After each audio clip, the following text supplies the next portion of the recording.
Welcome back to another episode of Sibling Showdown, the Best Ball Edition. I'm your host, Megan Schaub. You can follow me on Twitter at Megs08DFS. And I am, of course, joined by my brother, Steve. You can follow him at SteveOSpeak. And today, this is our strategy show. Each week, we're going to be doing a strategy show, live draft, and more, hopefully. But today, we are talking strategy of the fallout of the 2023 NFL draft and where the rookies landed. So we're going to react to where the rookies landed and kind of give our stock up, stock down on these rookies and how we're reacting to it in the BBM4, which just launched on Underdog, and then soon to be other tournaments on Underdog and Drafters. So Steve, how are you doing? And how did you think the NFL draft went? And of course, you excited to talk some rookies? Doing well. Excited that the BBM4 is out. Yeah. The draft is in the books. I think, a lot of, some interesting landing spots that we'll talk about. And then, it's also, this would deeper dive throughout the rest of the year, but, teams have just improved themselves, even if it wasn't with skill guys. Maybe it's adding O-linemen or things of that nature that might have impact on certain players down the stretch. So those are things we'll get into at later dates. For sure. But no, I think the draft was good, and every year we see some guys who really are fantasy impactful players as rookies, and it's finding those values. And you just look to a year ago where Garrett Wilson was going much later than Elijah Moore. Yeah. And you were bullish on him, and that was the right call. Yeah, absolutely. And, even with terrible quarterback play for a good chunk of the season, Garrett Wilson was very, very productive. So we'll see if we can find any of those types of guys today and start to get on the right track. Absolutely. Okay, well, we're going to go position by position and talk through kind of the stock up, stock down for these rookies. Before we get into that, of course, be sure to like this episode. That really helps us out. We appreciate it. Subscribe to the FanSpeak Network. We're, again, going to be putting out multiple best ball shows a week. It's May 1st all the way up through Labor Day, probably, or more. So the best ball shows are going to keep coming every week. And tell a friend. We'd appreciate it. So now let's talk, through the different positions. And of course, we're going to start with the quarterback position, Steve. I think we can be quick here because really there's 4 quarterbacks to talk about. You have the Bryce Young, number 1 overall, CJ Stroud, number 2 to the Texans. Of course, Bryce Young to the Panthers, CJ Stroud to the Texans. Then number 3 went, number 4, correct? Anthony Richardson to the Indianapolis Colts. And then the only other one I would mention is Will Levis going to the Titans. I'm not in on it, but some people are. When you're in the lobbies, you will see it. So let's talk it through here. Kind of stock up, stock down on these 4 quarterbacks. I'm going to go ahead and say that probably Bryce Young is the only one I'm really interested in drafting. I'm not a draft the rookie quarterbacks girl. You can speak to the kind of statistical background for that decision, but I think where they're being drafted, it sounds like, oh, well, maybe I'm being stubborn or something, but where these guys are being drafted are right around guys like Aaron Rodgers, Russell Wilson. I'll pull up the Underdog rankings here in a minute. And, listen, did those veterans put up amazing performances last year? No, but do I think like guys like that could bounce back this year? Yes. And I know you're going to speak on it. We don't have a lot from rookies that they have a, great fantasy output in their first year and a ton of spike weeks. And first of all, not all of them start the whole time from the jump. And whether they do or don't, it takes a lot learning the NFL. So speak to that kind of, and then how you feel about drafting these rookies. Yeah. So, I think first I will say all 3 of those guys, I'm not going to include Will Levis because he only becomes valuable if the Titans end up cutting or trading Ryan Tannehill. But from the perspective of these 3 guys, they did all get very high draft capital. They all got landing spots where they have clear long-term upside, and they all have a lot of potential. So they're good young prospects. But the thing is, rookie quarterbacks historically do not perform well. There are some exceptions. Kyler Murray, Justin Herbert, Hmm. Joe Burrow before he got hurt. But other than that, until you go, much further back, rookie quarterbacks are very below average to average at best, and not just from a week to week scoring situation, which also a number of guys don't start as rookies. I mean, even some guys top overall, like Baker Mayfield, Jared Goff, they didn't start as rookies. Hmm. To week one, Justin Fields didn't start the first couple of weeks. Right. Just a lot of these rookies just don't start right off the jump, and even those that do, the Josh Allens, you know, some of these other guys, Daniel Jones, stuff like that. Their scoring is pretty poor, and Josh Allen had like one massive game and a couple above average games his rookie year. Daniel Jones, I remember, had like 30-point games, but every other week you didn't want to touch him. So if Hmm. you're, and people say that's great in best ball, but that's only great if you consistently have good quarterback play the other 13 weeks Yeah. that you're getting performances, because if not, you're hurting, and the overall average that they're producing is not good. So there are some ways that it can work, but like you said, part of the issue is what their ADP is at. And Yeah. And that's why I pulled um, up underdog. Yep. you know Anthony Richardson, especially right now, is QB 17, going right between Goff, Geno, and Russ, Kyler. Oh yeah. um, So he's going the earliest of all the rookies he's because of the going the upside. earliest, Yeah. and there's no doubt that Anthony Richardson, from a upside talent perspective, has the biggest arm, the biggest rushing ability. If he is starting, he could have a decent floor, but that's not always the case. Again, going back to Justin Fields, who similar skill set, had a lot of bad weeks when he played as a rookie. Right. And also I think Richardson is probably even more so than a Jared Goff, and Baker Mayfield and some of these other guys. I think he's very much not likely to start Right. week one as a rookie. And sure, maybe it could be after 2 weeks, like Justin Fields, or it could be after like 5, 6, 7, like we saw Kenny Pickett last year and a few others. So Yeah. without knowing that, I think it's tough to put him that high, and especially if you're only doing the two quarterback approach. If you're doing three quarterbacks and you get a great one up top, you think you could get some value here with Richardson. I would definitely grab a third one later. Yeah. Um, but we'll see. Maybe he just blows us away with preseason and camp, and he's locked into the number one job day one. That changes the outlook a little bit, but beyond that, Then his ADP will skyrocket even further. that, Yeah. that's absolutely true. But beyond that, I just think we should be wary. I mean, as for the other two, I'm actually okay with either Bryce Young or CJ Stroud. I think they both have very, very, very clear paths to starting week one, and having the tools around them, and also unlike Richardson, they were very successful in college. I mean, CJ Right. Stroud was one of the most efficient passers these past 2 seasons. Bryce Young right up there with them. Stroud has basically as big of an arm as Richardson. Neither one has obviously the rushing ability that Richardson does, but these guys could put up decent numbers, and especially give you a lot of those like 17 to 22 point type weeks.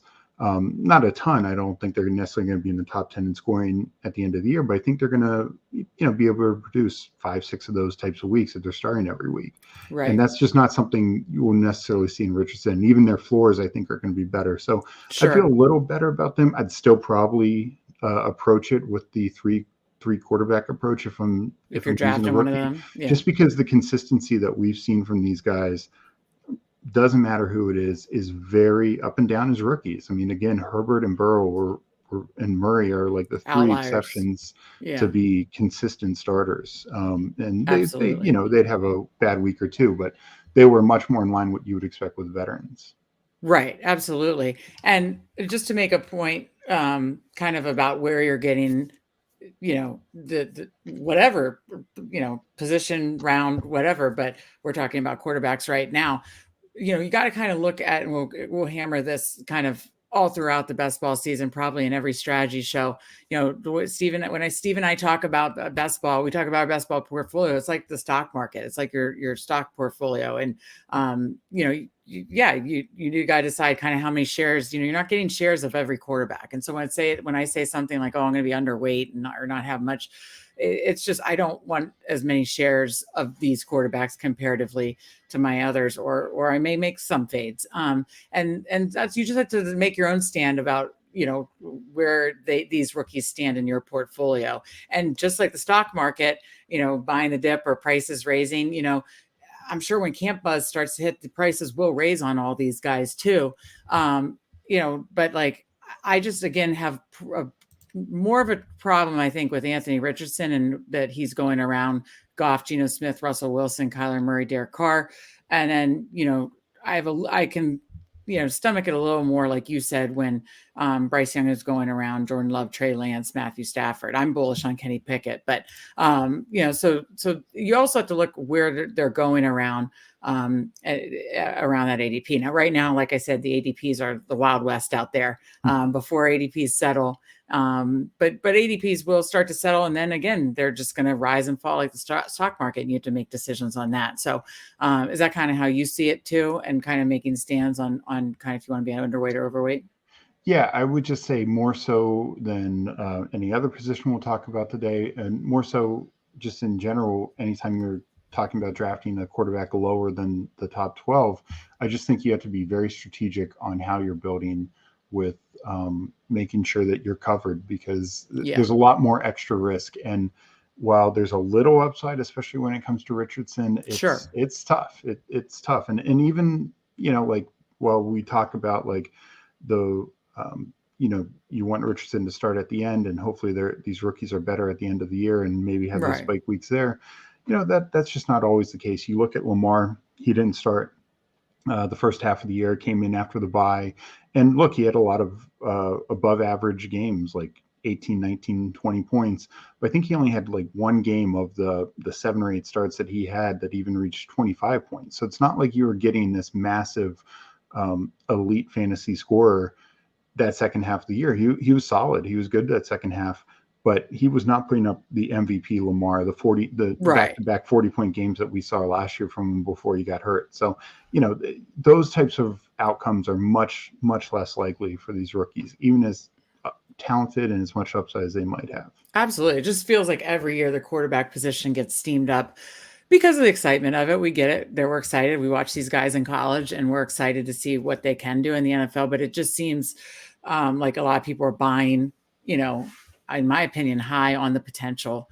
And, we, again, besides the outliers you mentioned, we haven't seen a ton of it lately. So that's kind of our thoughts on the quarterback position. We're going to move over to the running back position, talk through the rookie running backs. And I'm going to kind of give you my stock up, stock down, and kind of running backs on the side. And then you can give me kind of yours. So of course we've got Bijan Robinson to the Falcons, Jamar Gibbs to the Lions, Devin Achane to the Miami Dolphins, Chase Brown to the Cincinnati Bengals. Those are my 4 that I really think the stock has gone up for these guys. And obviously the first 2 were the first 2 studs coming off the board in the first round.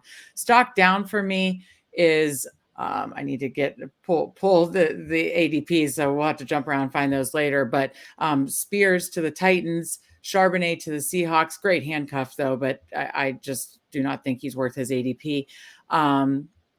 Still deciding on Bigsby, and the Jaguar situation may be a good handcuff. I think his ADP is reasonable. And then there's a lot, obviously all the really later round guys don't have a ton of interest there. Guys I'm still deciding on, and they are honestly guys that seem to be rising already as far as their ADP, is Rashawn Johnson to the Bears, Kendre Miller to the Saints, and I believe there was another one too, but I'll let you jump in. I gave kind of my brain dump, and I'll try to find their ADPs quickly as we kind of talk through them. But let's go stock up first. I mentioned Bijan Robinson, Jamar Gibbs, Chase Brown as a late round flyer to the Bengals, and of course Devin Achane, excuse me, and to the Dolphins. What is your thought on my stock up guys, and who would you add? Yeah, I mean, there's no doubt Bijan Robinson. We knew he's one of the most talented backs to come out in the draft in years. And then he gets arguably the best landing spot with the Falcons. People might not think that at first blush since this wasn't a top tier offense, but Tyler Algier, not even as a full-time starter, got 1,000 yards in this offense a year ago. There's no reason to believe that this offense will be worse. You have just a coach who loves to run the football, knows how to run the football, came from the Titans where he had Derrick Yeah, as you Henry mentioned as, with Derrick Henry. yeah, Yeah. it's one of the best. Like I said, what he did last year with this group. And that offense should be better in general. Their quarterback play should be better with Ritter in his second year. Their offensive line should definitely be better. They also added a piece there, and it's just a solid group to begin with. And of course, Kyle Pitts coming back from injury in London in his second year. I mean, that offense could be better in general, so they could just get in the red zone more times and more scoring position opportunities. And I mean, Bijan can just do it all. And he is right up there with Barkley and. Body type, he's very much Barkley, but he can do it all like a McCaffrey, Eckler, all those guys. So we're talking massive rushing yards, big receiving ability, and just a huge touchdown equity. Even if they aren't the league's highest scoring team, like I would be shocked if he has anything less than 12 total touchdowns combined rushing and receiving, and it could easily be near the top of the league. So he's fantastic. I think Jamar Gibbs gets a pretty good landing spot. High-powered offense. Obviously, lines move away from Swift later in during the draft weekend. They do have David Montgomery there. It's going to split time, but Gibbs is a weapon. He's obviously a little better in PPR formats. He's never had a huge red zone role in college. We'll see how that will go. Does Monty get all that work? What do the Lions do? Yeah. Lions obviously have some weapons. They added a tight end also we'll get to later. But, with those first 6 weeks without them having Jameson Williams, I would expect Gibbs to maybe even see more time split out wide, maybe utilizing both Gibbs and Monty at the same time. So, yeah. I think that Gibbs could, I kind of think back to Alvin Kamara's rookie year where Kamara had, like 700 plus receiving yards, I believe, and just a ton of catches. And I could see something like that. I think the biggest thing for him, especially in terms of underdog, will be the touchdowns. Does, if he gets 6 to 8 touchdowns, okay, he might be fine. But if he, combines rushing, receiving 10 plus, then I think he could be really good and be much more valuable above ADP. The other guy I really do like is Devin Achane. The Dolphins cobbled together a decent running back group last year with Mostert and Wilson, but I think they want more. I think Achane has the explosiveness that they like, the same kind of explosiveness that Mostert has, and I think he's going to really push for a big role early, and I wouldn't be surprised if he and Mostert kind of share that role. So, this can be a high-powered offense if Tua stays healthy. And I really like him. I don't think he's a true feature back and gonna have 250 carries plus catches, but I think he'll be pretty solid. As for the other ones, I mean, Chase Brown right now is a handcuff. It looks like they're sticking with Mixon, but it could be a great late round handcuff. I really like that. We saw P. Ryan have a role these last 2 years, and he's gone. So whether Chase Brown I was gonna say, what's Brown's profile? Does he catch the ball in the backfield? didn't necessarily do it a ton at Illinois, but he was like number 3 in the nation in rushing last year. So just a big time rusher. I wouldn't be too worried about his pass catching ability, but yeah, I think he's pretty solid. As for other guys, I think Kendre Miller, especially assuming an Alvin Kamara suspension in this year, Miller is going to have some value. And I also think, Rashawn Johnson, it's a bit of a guesstimate. They have Devonta Foreman. Foreman will likely be the short yardage guy, the touchdown guy. And they have Herbert, but neither one of those guys have ever had any value in the passing game. So Rashawn Johnson, who's definitely good at that at Texas, could be their passing down back, get a few other carries. I would still probably value on underdog Foreman above Johnson. So right now their ADP is roughly the same. So at that range, I'm taking Foreman. Hmm. But if Johnson slides a little bit, um, then I would have some more interest in him because I think he'll get you some points. He'll be a floor play some weeks. He'll the weeks that he gets a touchdown or two, he can maybe jump into your lineup. But it's going to be very inconsistent. But Yeah. beyond that, there's Oh, not a sorry. ton that I love. Yeah.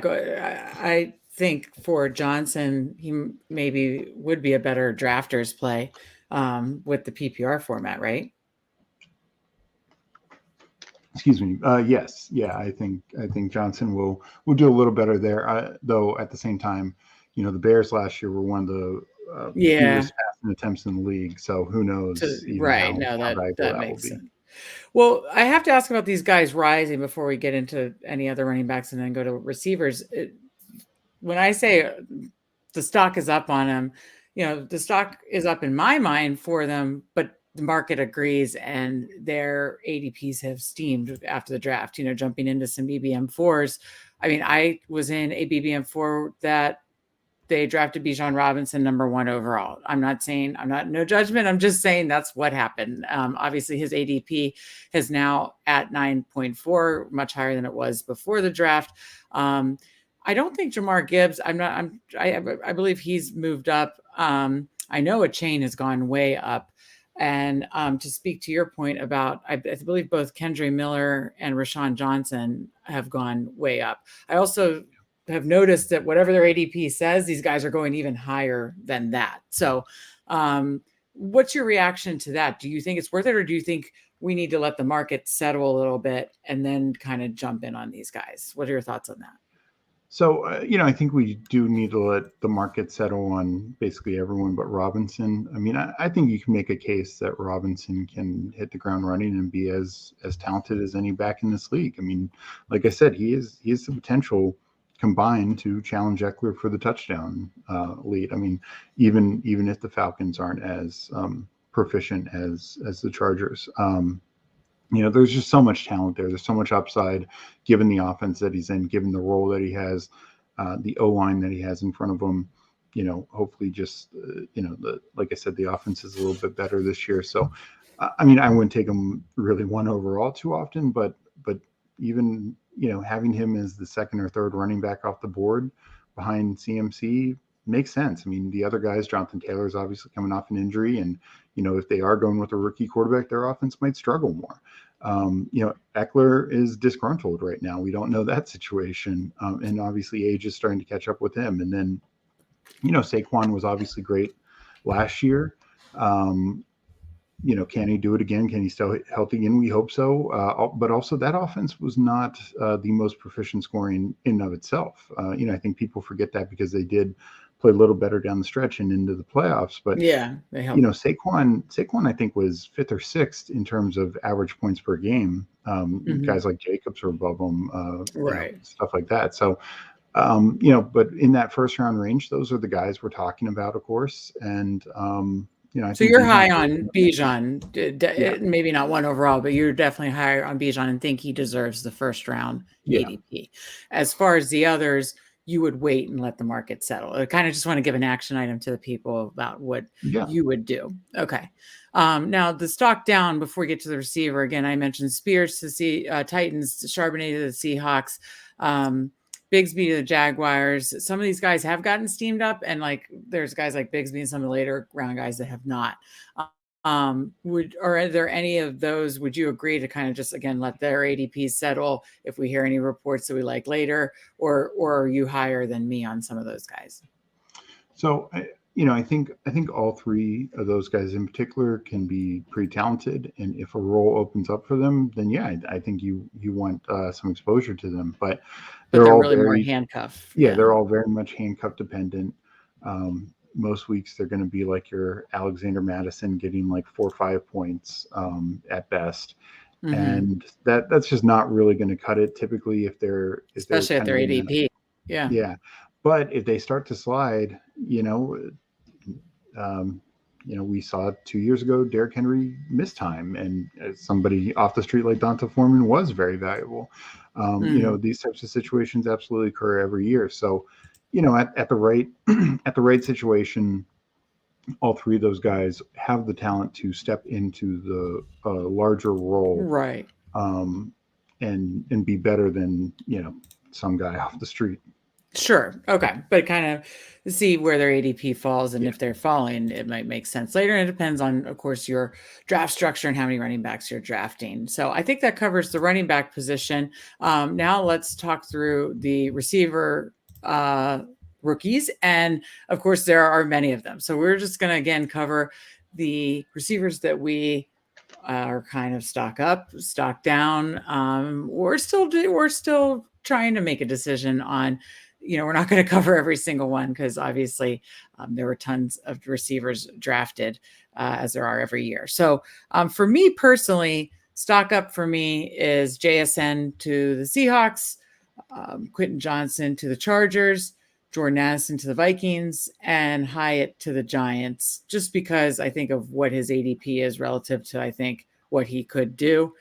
Stock down for me is Flowers to the Ravens, Tillman to the Browns, and unfortunately Josh Downs, because I really liked him pre-draft, to the Colts.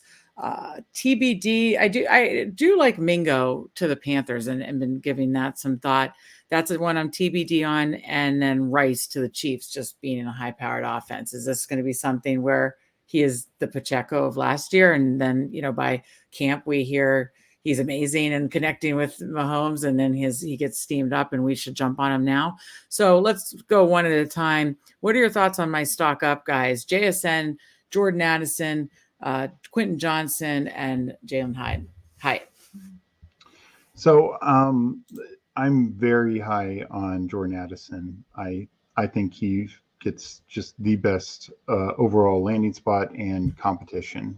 His quarterback is, of all these guys that we're talking about getting finding with the quarterback, Kirk Cousins is right there behind Justin Herbert, and Mm-hmm. we've seen this offense produce multiple 1,000-yard receivers before. I mean, look at With those days Thielen, with yeah. Diggs and Thielen, especially. Yeah. Uh, and and so yeah, I think this is an offense that can produce a lot.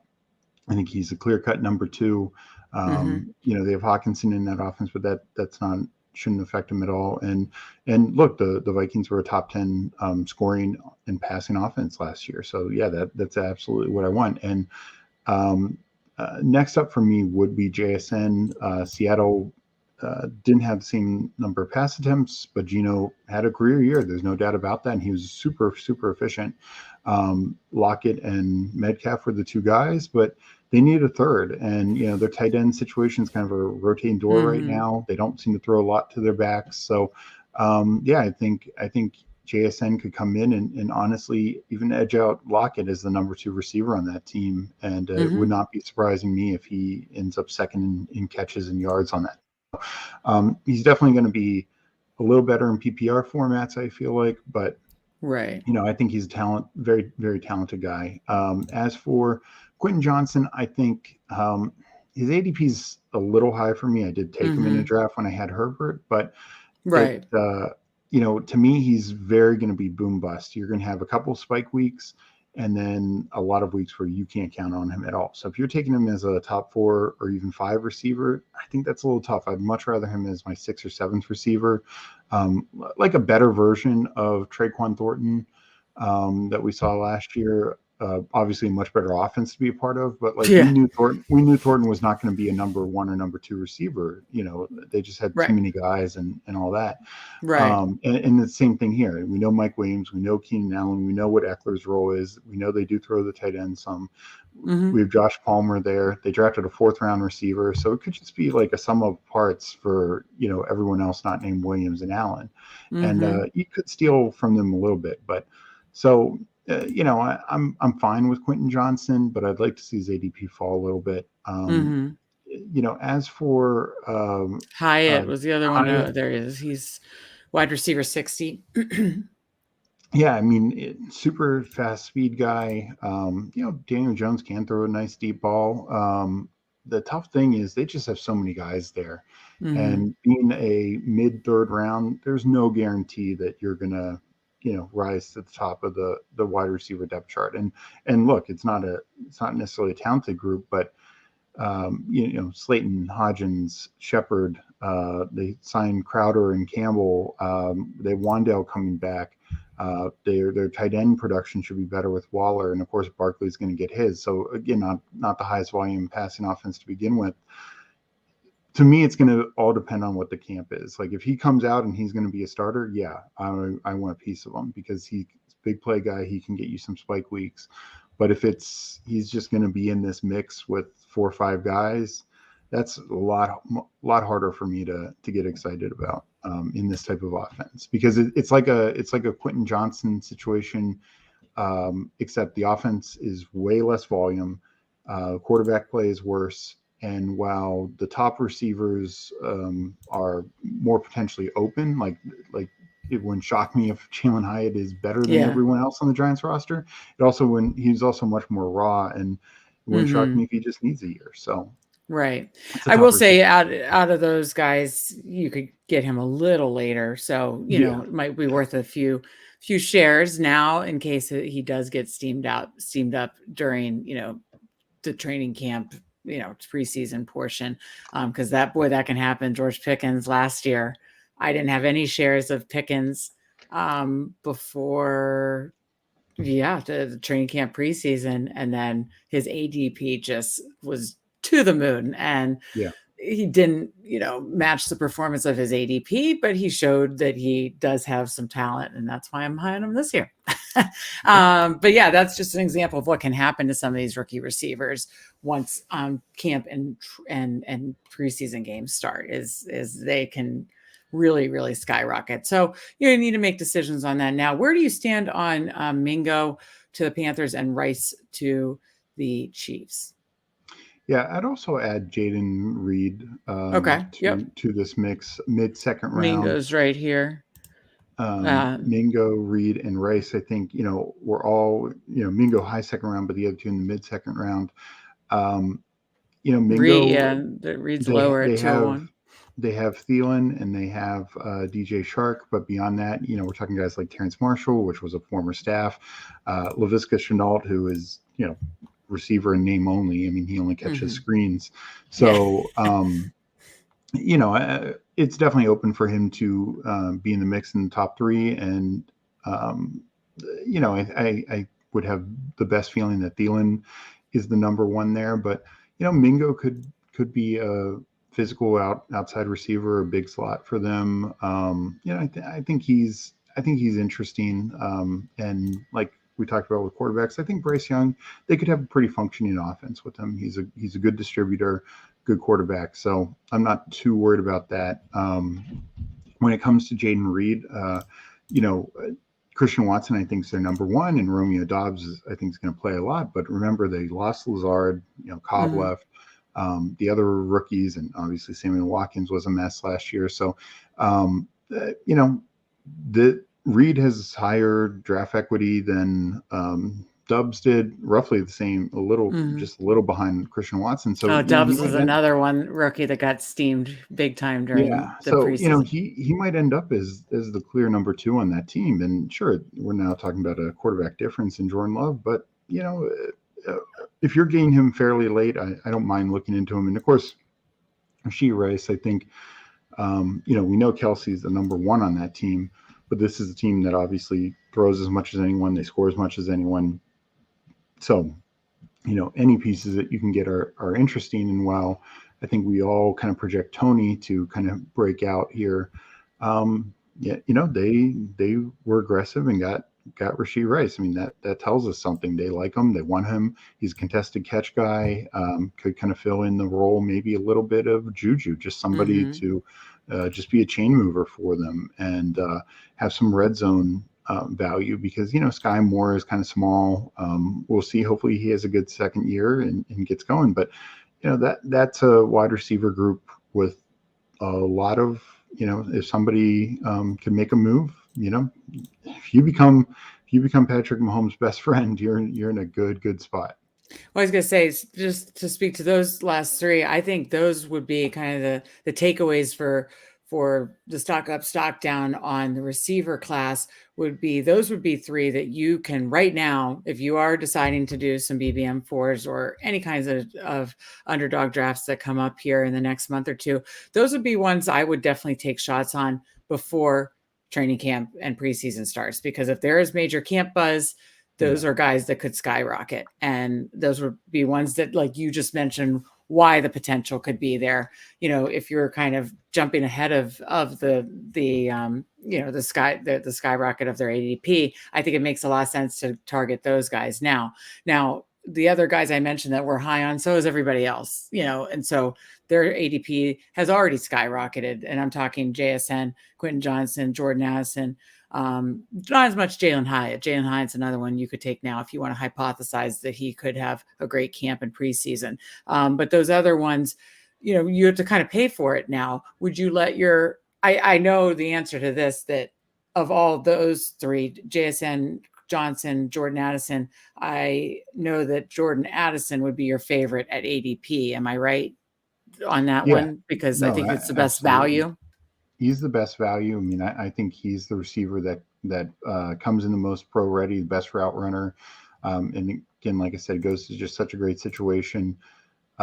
He, like we see, like these other teams, Chase and Higgins and Williams and Allen and now Kirk and Ridley and Jacksonville and all this. I mean, uh, Jordan Addison could be that Higgins in this Mm-hmm. offense. So why Right. would you not want a piece of that where you can And get he's them? going 30 spots below JSN. To me, I'm kind of going to let JSN settle. And if I don't get many Yeah, shares of him, that just, to me, JSN's going around guys that I'm not comfortable taking him over, I guess. And Jordan Addison, I like that value. So let's move on to the tight end position. I think we have some good takeaways of just, kind of what to consider about when you want to kind of draft these players, again, either letting their ADP settle or maybe jumping ahead of when their ADP may rise. So let's talk about the tight ends. And this is pretty simple because there was only 3 or 4 rookies that we were considering drafting anyways, and all of them went to great spots. So, but I'll let you speak on it because you know a lot more about these rookies. And this was a great rookie tight end class. So you can speak on yeah, that and then how you're reacting to it. But I'm kind of stock up on all of them. And that is Dalton Kincaid to the Bills, Michael Mayer to the Raiders, Laporta to the Lions, and then even, is it Musgrove or Musgrave? Musgrave. Musgrave to the Packers. So I'm going to find their ADPs as you're talking about them, but I'm stock up and I'm interested in gain shares of all of them now because I believe all these, once training camp and preseason start, will get steamed up. Of course, if an injury happens, then that changes things, but you can't predict that. So I want to get ahead of ADP and I'm kind of stock up on all these guys. How, again, speak to how good this tight end class is as comparatively to other tight end classes and why you are stock up on these guys as well. Yeah. So first, just I don't buy into the whole rookie tight ends can't produce. We saw that 2 years ago. Kyle Pitts, and obviously he's a unicorn, but Pat Freiermuth was very good as well. And last year, nobody really fell into a full starting role, but anytime they got a chance to play, guys like Dulcich, Likely, Otten, Mm-hmm. uh, Bellinger had a couple Produced, weeks. yeah. They produced, and even at the very end, Trey McBride had one of the best Week 17 tight end weeks of anyone, and that was with He just like didn't the have Cardinals' eighth opportunity. Yeah. quarterback. Right.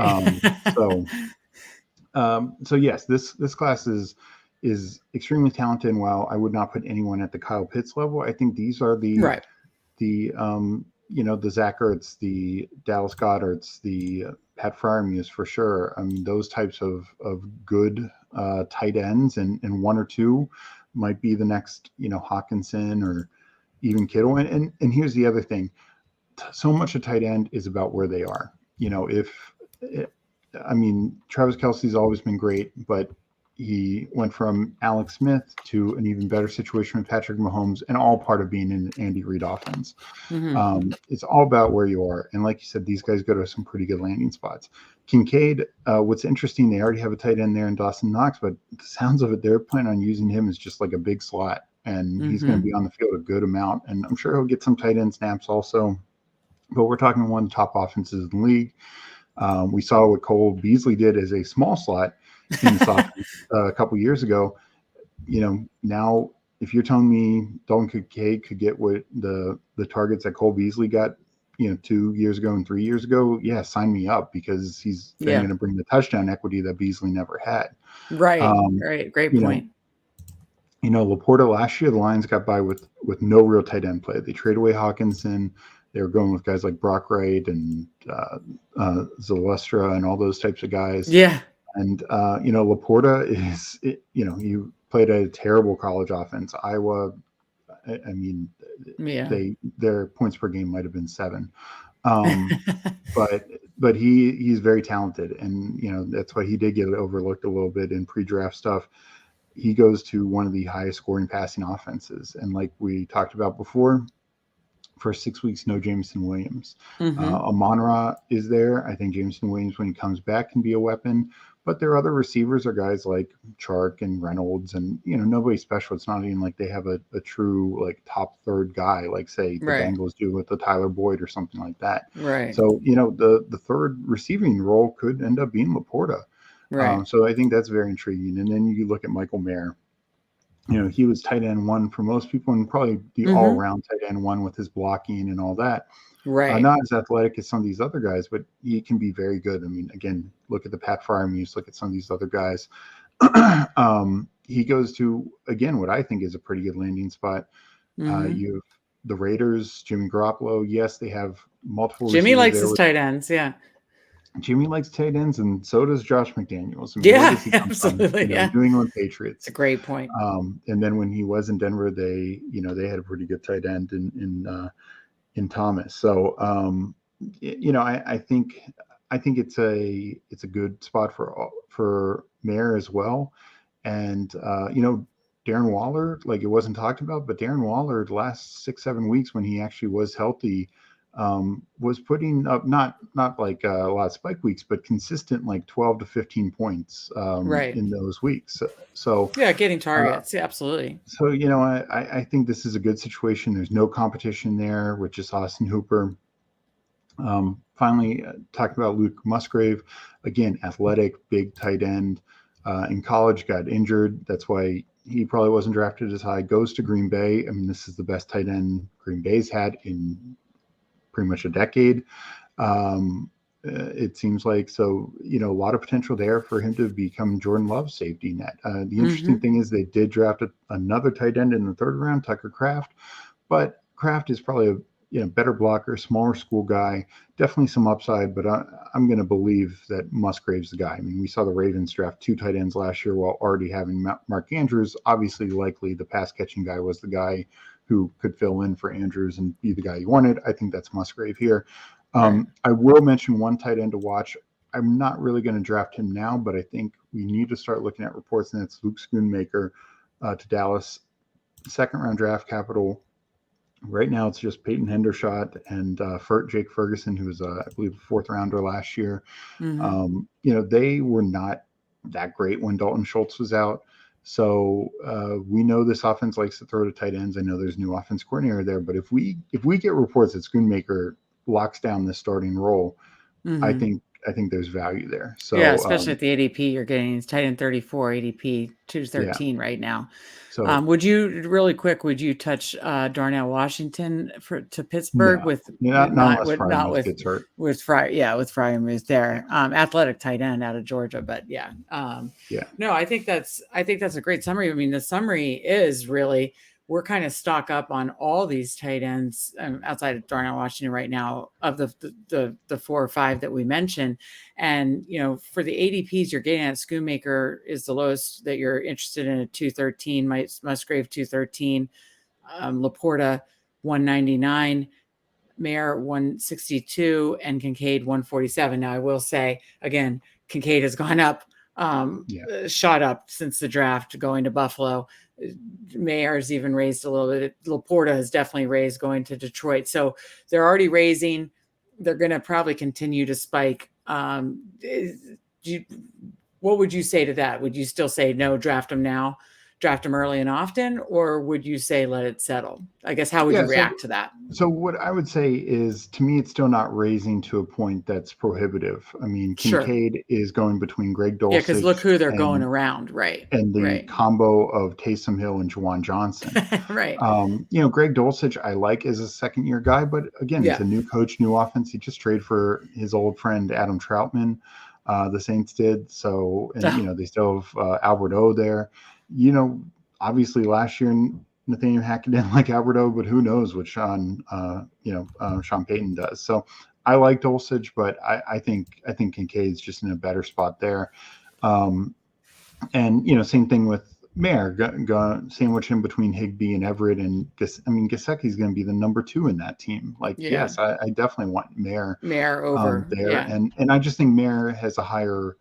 I think Higbee and Everett are probably a little safer, but I think Mayer just has a higher upside. Yeah. And just going down the list, same thing with Musgrave and I don't Laporta. even see Laporta. Oh, there's Laporta. Yeah, Laporta's here in Laporta. between Irv Smith and likely Yeah, Conklin. maybe Irv Smith ends up as the starter in Cincy. That we'll see, but likely is no better than number 2 in Baltimore, and we don't like their receivers because so much of their offense flows through Mark Andrews anyways. How are we going to like their second tight end? Mm-hmm. And Conklin, yeah, he's better offensive situation with Aaron Rodgers, but there's other tight ends in that room. CJ Azuma, Jeremy Ruckert last year, even drafted a guy this year. So I think Conklin's the number 1 there, but he's kind of capped. Like he's a solid floor play, but I don't think he offers a ton of upside. Where all of the tight ends mentioned, I think have a lot more upside. And Right. if we're looking for them as your tight end 2 or your tight end 3, those are the upside plays that 1 or 2 of these guys could end up as a top 10, top 12 tight end at the end of the year, and you're getting them well below that right now. Absolutely. Yeah, I think that's the point to mention is that you need to watch where the ADP is on especially these rookies right now. If you can get them around guys that you are higher on these rookies than the guys they're going around, then take them now. And I think that's the important kind of takeaway. Would you agree with that? Yeah. Like if they start to get steamed up into that Njoku, Freiermuth, Schultz range, I think it could still be fair, but I think I don't think it's a guarantee that they outscore those types of guys. I think they Right. could be right around the same, but Right. right now I think they're in a range where they're pretty clearly going to outscore the guys around them. Right.